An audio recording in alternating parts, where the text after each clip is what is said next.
स्वराधिकार प्राकृतिक स्वर हंस, क्रौंच पक्षी, नेमी, दुंदुभी, चटक, काक, कबूतर, झांझ इनके स्वरों के तुल्य स्वर प्राकृतिक स्वर कहे जाते हैं। इनके अतिरिक्त भी जो शब्द यहाँ नहीं कहे गए हैं पर इन स्वरों के तुल्य हैं वे शब्द और इन स्वरों से सर्वथा भिन्न स्वर हैं पर स्वर विशेषज्ञ विद्वान उसका निर्देश करते हैं तो वे शब्द भी प्राकृतिक स्वर कहे जाते हैं। वैकारिक स्वर रोगियों के एडक, सूक्ष्म, सर्वथा अनुच्चारित, अव्यक्त, गदगद, क्षीण, दुखी की तरह एक वाक्य के बाद दूसरा वाक्य बोलते रहना, कहीं भी रुकना नहीं, ये स्वर वैकारिक कहे जाते हैं। इन स्वरों के अतिरिक्त स्वर जो यहाँ नहीं कहे गए हैं पर इन विकृत स्वरों के तुल्य हैं और जो स्वर पहले कभी भी नहीं रहे हो उन सभी स्वरों को विकृत स्वर कहते हैं। इस प्रकार प्रकृत एवं विकृत की व्याख्या हो गई।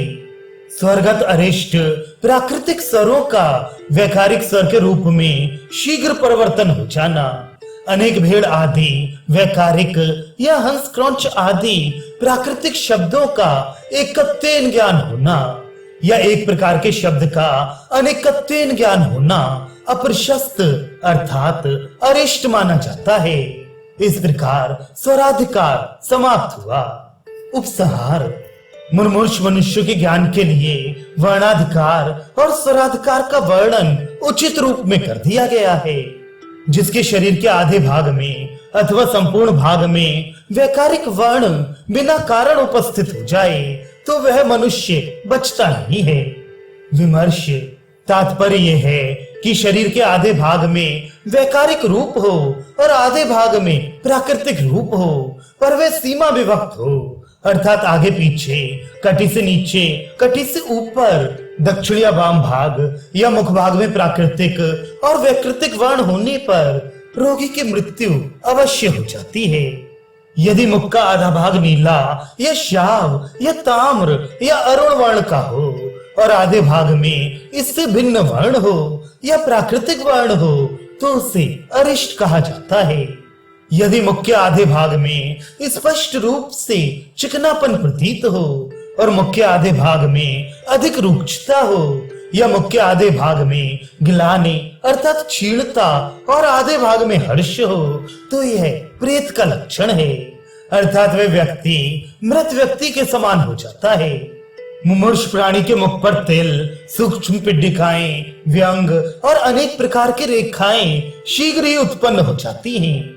तात्पर्य यह है कि जिस मनुष्य के मुख में पहले तिल आदि ना हो पर सहसा रोगावस्था में दिखाई पड़े तो रोगी के लिए अरिष्ट है पर यदि स्वस्थ पुरुष है और उसके मुख पर सहसा तिल आदि दिखाई पड़े तो वह मृत्यु सूचक नहीं होते।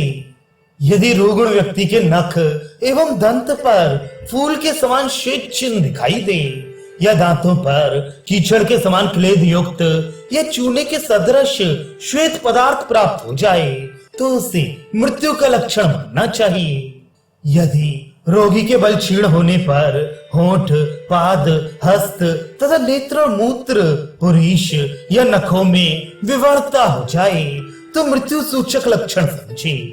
जिस रोगी व्यक्ति के दोनों होंठ पके हुए जामुन के फल सदृश नील वर्ण के हों उसे धीर मनुष्य गतायु होने से मृत्यु के मुख में समझे।